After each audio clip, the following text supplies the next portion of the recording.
Estamos de vuelta aquí en No hay Derecho, lo anuncié antes de ir a la pausa, más temprano también cuando hacía mis comentarios. El doctor Estuardo Ralón hace parte de la Comisión Interamericana de Derechos Humanos, es su vicepresidente, pero además es relator para los casos de Perú. La comisión, como ustedes bien saben, lo hemos comentado largamente ayer y hoy día, de alguna manera, nos hemos adentrado también en alguna de sus conclusiones y recomendaciones.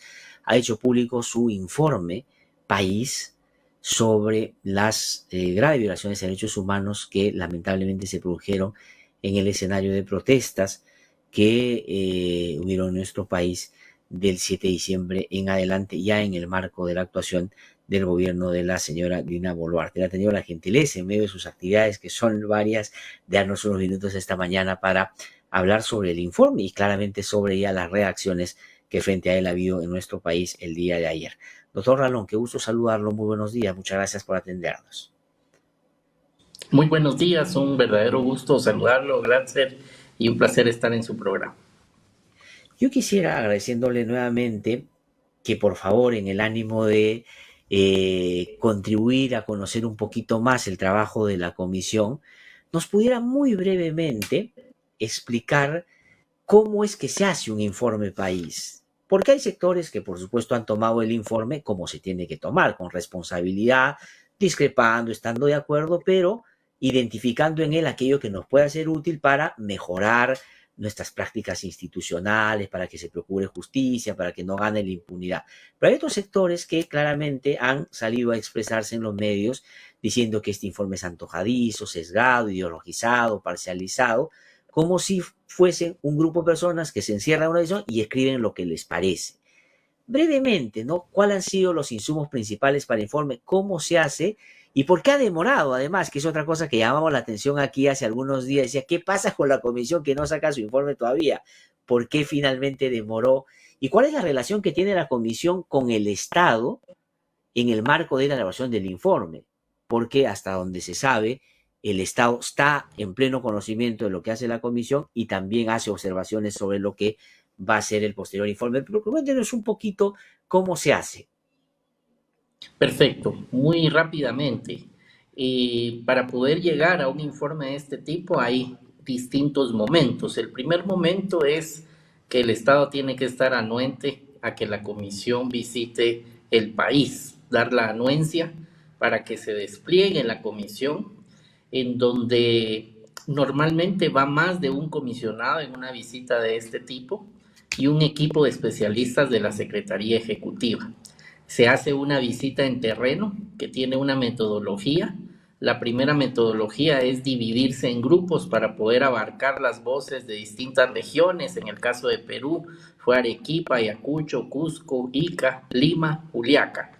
Y ese equipo de especialistas lo que empieza es a poder escuchar en diferentes entrevistas las voces de autoridades del Estado, de organizaciones de la sociedad, de familiares de algunas víctimas o personas que hayan sido afectadas según el contexto de la visita que se hace esto se realiza a través de entrevistas. Cada reunión que se tiene es una entrevista donde lo que hace la comisión es escuchar, recopilar información y posteriormente de que ha terminado ese recorrido, finalizada la visita, todavía la comisión podría enviar comunicaciones donde pide más información.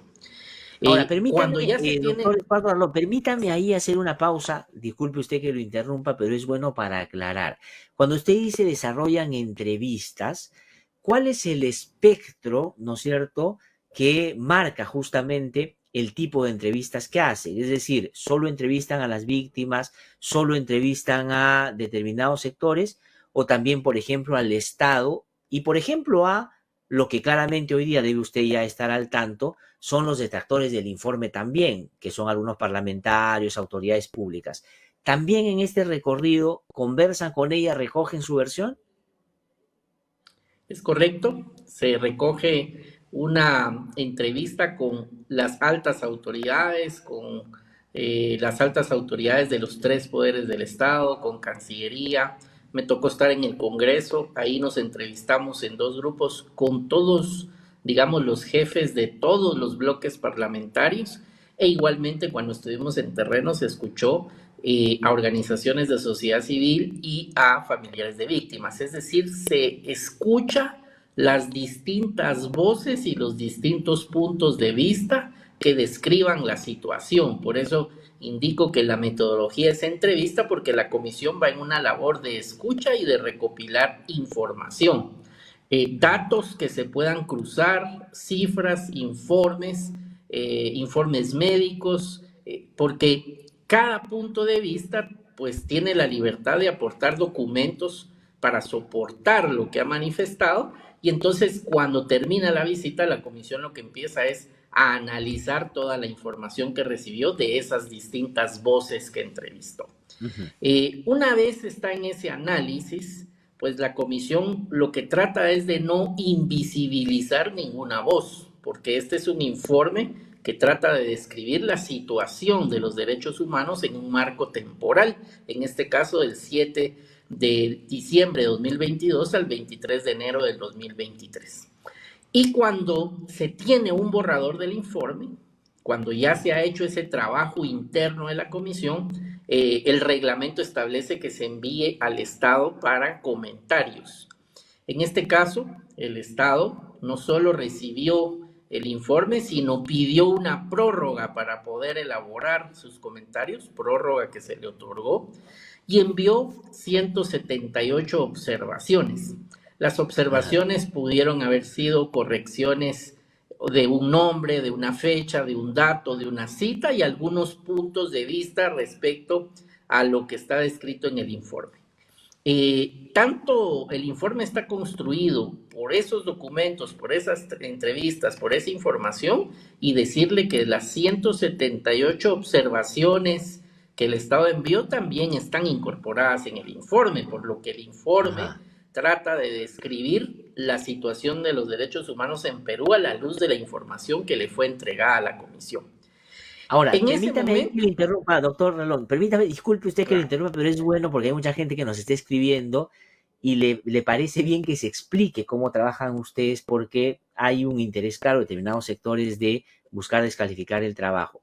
No sé si usted tiene el dato, pero ¿desde cuándo el Estado tiene el informe preliminar, digamos, en su mano? ¿Cuándo se le mandó al Estado peruano y cuánto tiempo lo tuvo para desarrollar esas 178 observaciones que usted nos ha esta mañana dicho hizo frente al informe? ¿Cuánto tiempo más o menos estuvo en manos de el Estado el informe para poder revisarlo de una manera exhaustiva y plantear, digamos, sus observaciones o disconformidades frente al mismo? El Estado lo tuvo un mes exactamente, ya que se le habían otorgado 15 días, pidió una prórroga y se le dio una prórroga por el mismo plazo de 15 días, por lo que el Estado tuvo un mes. Y no tengo en sí las fechas exactas, claro, pero podríamos decir que entre marzo y abril el Estado tuvo la oportunidad de analizar, revisar, enviar comentarios, y pues así como nos dio total apertura de visitar su país, nosotros también la tuvimos de dar la prórroga y de tomar en cuenta esas observaciones.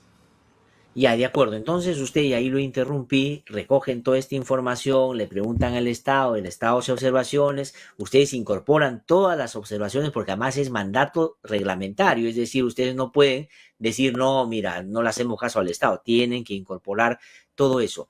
Y luego de eso ya viene la publicación o digamos hay algún tipo de conversación intermedia.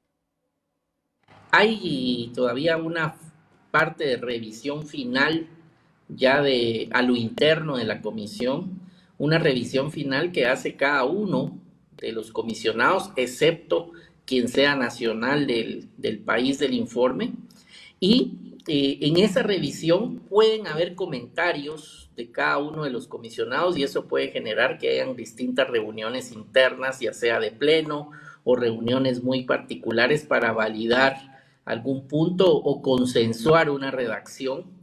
Y entonces en esa parte, una vez queda totalmente consensuado, pues ya se da una votación y sobre esa votación se da un informe aprobado, el cual ya se puede publicar. Esa es, digamos, la metodología. Y muy rápidamente, la situación de Perú fue sumamente compleja. La visita la terminamos el 23 de enero de 2023. Hay que tomar en cuenta que el Estado tuvo un mes el informe por la prórroga solicitada, pero también en el ínterin de la comisión tiene otros temas. En este ínterin, ¿qué pasó? Puedo mencionar 3 elementos. Fue nuestro primer periodo de sesiones presencial después de la pandemia. Tuvimos una visita in loco a Bolivia, tuvimos una visita in loco a Honduras, es decir, la agenda de la comisión estuvo bastante cargada y nutrida de compromisos, y en paralelo tuvo que llevar a cabo el procedimiento que le describo y atender todas estas actividades y algunas otras de seguimiento que corresponden. Así que más o menos por eso el informe ha sido publicado hasta este momento. Ahora, ya, siendo eso así, al final el informe, después de la deliberación interna que hay, se suscribe y lo suscriben todos los integrantes de la comisión. Es decir, son informes que, si bien es cierto, nacen de lo que la relatoría del país presenta después de hacer su visita y su trabajo, se discute y todos los comisionados y comisionadas suscriben el informe. Eso es así. Y por otro lado, ¿cuáles son los mecanismos que tiene la propia comisión para evitar cualquier tipo de injerencia? Porque evidentemente, si hay un país que va a ser señalado de la manera como el informe señala al Perú, por ejemplo, y ha tenido acceso al informe previamente, sabe más o menos por dónde va a ir el informe.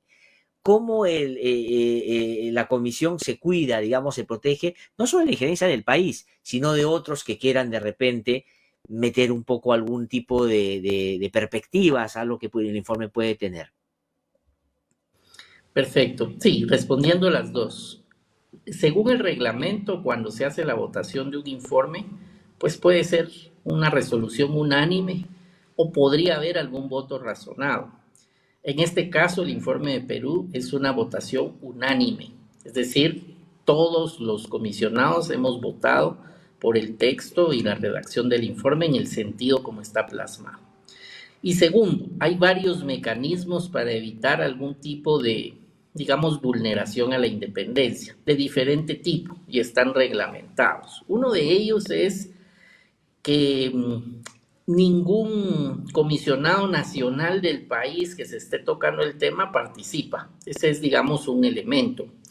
El otro elemento es que todas las decisiones respecto de modificar o no modificar algo del informe tienen que pasar por una votación del colegiado. Es decir, no puede haber una modificación al informe que no sea votada por el colegiado. Entonces, cualquier propuesta de ajuste necesariamente es del conocimiento de la Secretaría Ejecutiva, del Pleno, y está sujeta a una discusión y a una votación, por lo que ese mecanismo que está reglamentado garantiza en cierta medida que cualquier ajuste al informe tenga que ser ampliamente analizado, discutido y también votado. De acuerdo. Y además está el mecanismo previo en la propia conformación de los integrantes de la comisión, que son propuestos por los estados y es en la OEA que se votan. Además es muy, a veces hasta jocoso escuchar que algunos dicen que es muy ideologizada la comisión cuando es, digamos, son los estados parte los que votan, ¿no? Y no es que todos estén alineados ni en la misma ideología, ni necesariamente probablemente pretendiendo lo mismo del sistema, porque hay algunos países que no quieren que el sistema funcione y más bien quisieran que desaparezca.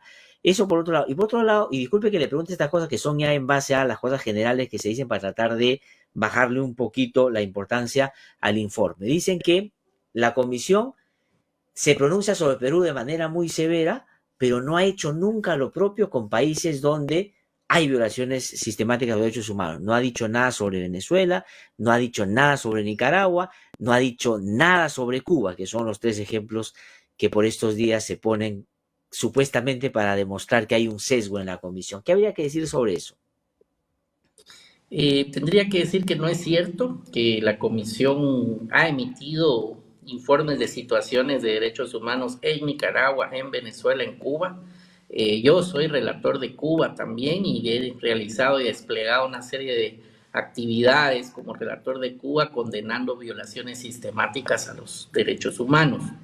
Decir que la comisión también tiene un apartado especial en el informe anual, en el capítulo 4B. En el capítulo 4B del informe anual están por reglamento aquellas digamos, situaciones donde prácticamente no hay democracia, y en ese caso, pues los tres países que menciona están en el capítulo 4B, a diferencia de otros estados que no están ahí. Es decir, que la comisión no solo monitorea, se pronuncia, emite informes, manifiesta violaciones sistemáticas, sino que en el informe anual sitúa a estos tres países en el capítulo 4B, a diferencia de otros estados. Sí, y esa ya es una clara posición de la comisión, porque al separarlos los pone en una condición distinta, donde, digamos, no hay elementos que puedan justificar que lo que pasa ahí son democracias, pues, con mínimos que la garanticen, ¿no? Y eso me parece que es importante. Ahora, vayamos al informe, si me permite, doctor Ralón, ¿no? Ayer han habido reacciones de las cuales usted ya debe haber tomado nota, porque han sido muy públicas. La propia Presidenta de la República se ha pronunciado y su gabinete también. ¿Qué cosa es lo que dicen las personas relacionadas con el gobierno? ¿No? Lo primero que ha dicho la presidenta Boluarte es que rechazan que en el Perú se hayan producido ejecuciones extrajudiciales y masacres durante la protesta. Y su punto de apoyo, digamos, para hacer esa afirmación es que lo que plantea la comisión es incondicional, es decir, dice presuntas ejecuciones extrajudiciales, aunque masacres, sí dice que hubo masacres, y eso quería preguntarle por la diferencia en la afirmación, y por lo tanto, si es presunta, puede que sí y puede que no. Y finalmente no es en ese sentido lo que dice la comisión una cosa determinante. ¿Cómo habría que tomar las afirmaciones de la comisión en torno a lo que prevé ha sucedido acá en tanto violaciones de derechos humanos? Sí, tal como usted me lo ha preguntado, voy a referirme al informe de la comisión sin querer referirme en sí a las declaraciones que haya De emitido acuerdo, alguna de acuerdo. autoridad. Y refiriéndonos al informe de la comisión, hay un tema de metodología. Cuando nosotros vamos a las diferentes regiones, nosotros no realizamos una investigación de tipo penal que trate de establecer una responsabilidad personal. Es decir, no es esa la función de la comisión, sino que nosotros, tal como explicábamos al inicio, vamos a realizar una serie de entrevistas a autoridades, organizaciones, familiares, posibles víctimas, y luego lo que nosotros hacemos de recabar esa información es llegar a algunas conclusiones. De las informaciones que recibimos, específicamente de Ayacucho, establecemos por informes de las necropsias, por lo que, digamos, pudimos escuchar, por el material documental al que accedimos, que podrían haber ejecuciones extrajudiciales, y al ser más de 3 personas podrían haber masacres, y que esos hechos deben ser investigados por fiscalías especializadas de derechos humanos para poder establecer el tiempo, modo, lugar y los responsables. Es decir, nosotros como comisión en un informe de situación de derechos humanos no podemos invisibilizar o no mencionar lo que se nos denunció, pero no es una condena, no es una investigación penal, pero es algo sumamente importante. Es más, está reforzada en las recomendaciones, que son hechos que deben ser investigados para establecer efectivamente tiempos, modo, lugar y responsables. Ujú. Ahora, y en el caso de, como la comisión lo dice con mucha claridad, que uno de los elementos que determina que hubieron violaciones de derechos humanos es el número de víctimas mortales que lamentablemente hubo, ¿no es cierto? Por la manera como éstas se produjeron, ¿no? En el marco de los ustedes diferencian lo de Ayacucho con lo que pasó, por ejemplo, en Juliaca, pero hablan de casos concretos y específicos. ¿Por qué la comisión no advierte, por ejemplo, ahí una especie de sistematicidad en los hechos, ¿no? De práctica sistemática o de patrón? Porque siguiendo un poco su propio comentario previo, en Ayacucho, por ejemplo, de las 10 personas que murieron, casi todas murieron de la misma manera. Es decir, por impacto de bala de arma letal, disparados en determinadas partes del cuerpo, y no necesariamente estaban en una situación donde las fuerzas del orden estaban impedidas de defenderse de otra manera y no les quedó otra que disparar. Muchas de ellas fueron disparadas a distancia cuando ya las protestas habían de alguna manera disminuido su intensidad también. ¿Por qué la comisión no se traslada al escenario de que ahí hubo un patrón? Sí, porque la comisión, como mencioné al inicio, cuando visitamos los distintos lugares de Arequipa, Cusco, Ica, Lima, Juliaca y el mismo Ayacucho, pudimos establecer que las situaciones en cada lugar tuvieron sus particularidades, fueron distintas. Y por eso es que el informe abarca de una manera Juliaca, de una manera Ayacucho y de una manera las demás regiones. Por lo que de esos elementos y de esa diferenciación, la comisión llegó al consenso y al voto unánime de establecer que había sido en casos concretos y no a una planificación a nivel país o digamos no usa el término sistemático, pero señala que se investigue. Es decir, esa es la razón, que en Ayacucho hay una particularidad que no se da en otras regiones por la manera en que se desenvolvieron los hechos. Voy a poner un ejemplo, Juliaca, el día donde se pierde lamentablemente la vida de muchas personas, el enfrentamiento estuvo focalizado en un perímetro aeroportuario, pero personas que fallecieron fuera del perímetro aeroportuario. Entonces, condenamos las graves violaciones, condenamos las muertes, pero no usamos los mismos términos que en Ayacucho, porque en Ayacucho sí hubo, digamos, enfrentamientos en diferentes calles, lugares de la ciudad. Entonces, por esas diferencias es que no se utiliza, de hecho dice el informe, la reacción de las fuerzas fue diferente en distintas regiones y es por eso que hace la separación.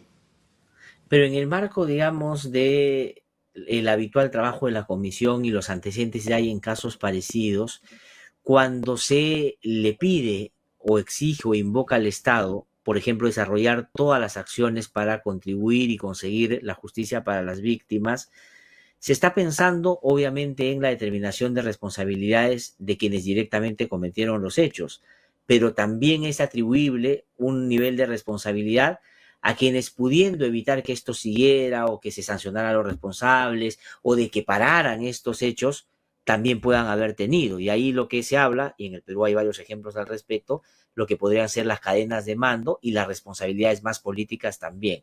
Cuando la comisión habla de justicia, digamos, en su afirmación, ¿es así de comprensiva? ¿Se refiere, digamos, a todo eso o está directamente vinculada al que lamentablemente disparó y acabó con la vida de un compatriota?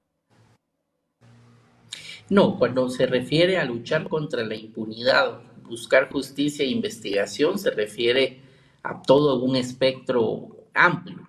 Es más, el informe recoge que deben ser fiscalías especializadas en derechos humanos quienes realicen las investigaciones, porque precisamente cuando se hace una investigación con enfoque de derechos humanos se tiene que tener una panorámica diferente a una investigación criminológica ordinaria de un responsable particular. Por eso es de que, digamos, la comisión no hizo esas investigaciones, pero tomó nota de que hubo diferencia de reacción, que la situación de Ayacucho fue diferente, condena la totalidad de los hechos y llama a que se investigue, pero con un enfoque de derechos humanos, lo repite reiteradamente el informe.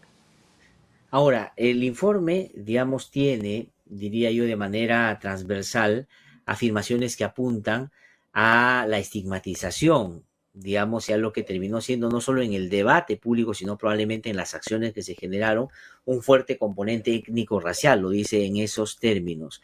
Ayer, digamos, los comentarios que venían del gobierno y en particular también de la propia presidenta diciendo que eso no es un asunto que en el Perú haya pasado, que este es un gobierno muy respetuoso de la diversidad de nuestro país y no es algo sobre lo que ellos entiendan, tienen algún nivel de responsabilidad, que no hay pues esos niveles de discriminación en el país. ¿Qué habría que responder frente a eso? Porque la afirmación es durante el informe de una manera, diría yo, bastante enfática, ¿no? Atraviesa todo el informe. Sí, yo le diría que atraviesa todo el informe porque al realizar esas entrevistas en terreno, especialmente cuando salimos de Lima, sí percibimos en cada una de esas entrevistas que las personas estaban o se sentían muy ofendidas por escuchar ciertas expresiones. Voy a poner un ejemplo. Hubo personas que a mí me dijeron, yo leo o escucho o me dicen en términos generales que aquí somos terroristas o somos terrucos, pero yo me dedico pues a vender helados o a atender en una tienda. O sea, yo soy una peruana o soy un peruano que estoy trabajando y esas expresiones me ofenden. Ese fue tipo de situaciones que no ocurrió una sola vez, sino que las fuimos escuchando distintas personas de los equipos y entonces el informe lo atraviesa porque percibimos que se requiere no solo empatía, sino respeto, porque hay ciertos términos peyorativos que ofenden la dignidad de algunas personas, les lastima eso y es por eso que la comisión lo quiso visibilizar de esa manera. Como le digo, el informe lo aborca de manera general, no señala específicamente el informe que sea una política de comunicación gubernamental, eso no lo dice, lo que dice es que todo ese tipo de expresiones deben de eliminarse, porque van surgiendo en el día a día y van generando división, van lastimando a personas que se sienten ofendidas por esas expresiones. Ahora, pero eso también en el marco de la respuesta a las protestas, de manera, como dice el informe, que fue desproporcionada, lamentablemente letal e indiscriminada, tiene una consecuencia, puede tener una consecuencia práctica, que desde mi modesto parecer, y se lo traslado, podría ser la siguiente: la cantidad de muertos que hubieron en Ayacucho y en Juliaca, para poner dos lugares específicos, frente a las que hubo en Lima. No estoy diciendo que o auspiciando que ojalá hubieran habido más muertos, ni estoy diferenciando en el sentido, en ese sentido, sino más bien lo que estoy diciendo es que los muertos que la comisión advierte se produjeron en el marco de lo que puede haber sido una masacre o graves derechos humanos, son en zonas donde predominan esos discursos. Y el asunto es si se vinculan o no a la actuación del Estado en la represión. Es decir, si ese fue un componente también importante en la manera como se produjo la represión, sobre todo en esas zonas. Bueno, cuando nosotros nos referimos a que todos estos hechos se investiguen para establecer realmente qué ocurrió, decimos no solo que deben ser por fiscalías especializadas en derechos humanos, sino que tienen que considerar los factores étnicos raciales, es decir, que las investigaciones son las que tienen que determinar precisamente todos estos elementos y tomar en cuenta pues el contexto, los lugares, la forma, el tiempo, el modo, tal como usted lo refiere. Sí, tengo que ir terminando porque entiendo que tiene una reunión, pero unas preguntitas muy puntuales para respuestas puntuales, agradeciéndole muchísimo, doctor Ralón, por su gentileza esta mañana. En el marco de las 178 observaciones que hace el Estado, imagino se incorpora también aquella que ustedes ponen en el informe no fue del todo satisfactoria, frente a la afirmación del gobierno de que detrás de las marchas hubieron expresiones de criminalidad organizada, narcotráfico, terrorismo, minería ilegal. Ustedes ponen categóricamente, no pudieron mostrar elemento sustantivo que diera cuenta de eso. Eso quería decirlo, cómo llegan a esa conclusión. Le hago las tres preguntas rapiditas. El otro asunto, hasta donde avanza la comisión, que no es usual, es hacia la posibilidad de la conformación de un grupo independiente especial para que acompañe este proceso. Ese es un asunto que en la comisión es, digamos, no es moneda corriente, por decirlo de alguna manera, es ya un esfuerzo mayor, ¿no? ¿Cómo llegan a esa conclusión? Y lo último que quería preguntarle sobre eso es, ha habido aquí también una crítica a que la comisión se pone a opinar sobre temas de economía en el país cuando dice que la economía se sostiene en las industrias extractivas y eso no necesariamente ha generado progreso en la población que protesta. Entonces hay un sector que dice, ya se están metiendo a un asunto que no corresponde a la comisión. Brevemente sobre esos tres puntos, por favor, doctor Ralón, y disculpe usted que sea así de Muy rápido. bien, no, está bien.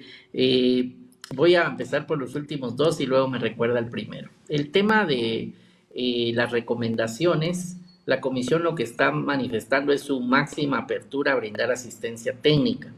Esta asistencia técnica puede ser mediante capacitaciones a algún tipo de funcionarios, mecanismos especiales de seguimiento o incluso, dice el informe, grupos interdisciplinarios de expertos. Es decir, lo pone a disposición del Estado, pero recordemos que es el Estado quien requiere la asistencia técnica a la comisión, entonces la comisión lo pone como a disposición en el máximo umbral de lo que se puede apoyar. Ese es el espíritu y sobre todo habiendo una recomendación de que haya una lucha contra la impunidad, pues se menciona que estaría la comisión ante un requerimiento de ese tipo dispuesta a poder colaborar.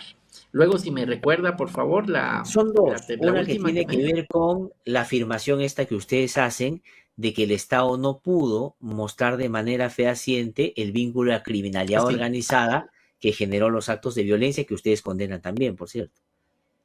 Correcto, digamos que cuando hicimos las entrevistas y luego cuando llegan pues, comentarios, pues se describe que puede ser la participación de ciertos grupos de crimen organizado que hayan generado de una manera pues muy estratégica algunos enfrentamientos.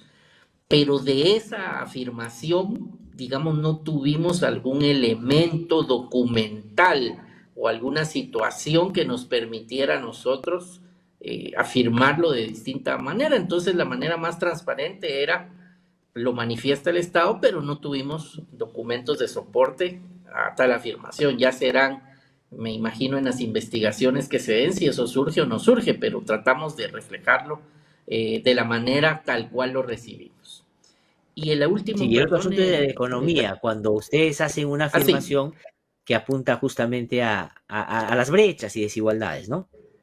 Sí, digamos que en el equipo de la comisión hay dos relatorías especiales y está la relatoría de derechos económicos, sociales, culturales, ambientales. Y, digamos, en las entrevistas que se hicieron, sí hubo, digamos, como un análisis de contexto de que pueden haber afectaciones en ciertas poblaciones que no han sido beneficiadas con las industrias. De hecho, en los lugares de las regiones más alejadas, pues los índices de pobreza son más altos, no ha llegado, digamos, una gran inversión o alguna situación que mejore la calidad de vida en el día a día de muchas de las personas que estaban protestando. Entonces, con esa óptica es que está mencionado y está mencionado, digamos, en un marco normativo y general de dar una panorámica desde la objetiva DESCA de la comisión. Doctor Estuardo Ralón, le agradezco muchísimo por haber conversado con nosotros esta mañana. Ha sido importante aclarar algunos puntos y por supuesto estamos en el interés no solo de seguir el trabajo de la comisión, sino ver qué otros pasos ojalá procure el gobierno dar en alianza, en apego a las recomendaciones para que ustedes puedan acompañar este proceso de lucha contra la impunidad. Ojalá sea así. Muchísimas gracias, muy amable. Claro que sí, un verdadero gusto saludarlo. Hasta luego. Muy amable, de igual manera, muchísimas gracias. Ha sido el vicepresidente de la Comisión Interamericana de Derechos Humanos, Estuardo Ralón, relator para el caso peruano y, digamos, firmante del informe que hemos largamente comentado estos días. Ha hecho público ya esta importante instancia internacional, ¿no? La Comisión Interamericana de Derechos Humanos. Voy a una pausa, regreso un instante, estamos aquí en No hay Derecho a la Semana. Síguenos en Facebook, búscanos como IDL Radio y activa las notificaciones para ver No hay Derecho en vivo. Suscríbete a nuestro canal de YouTube, búscanos como IDL Radio y activa las notificaciones para ver No hay Derecho en vivo.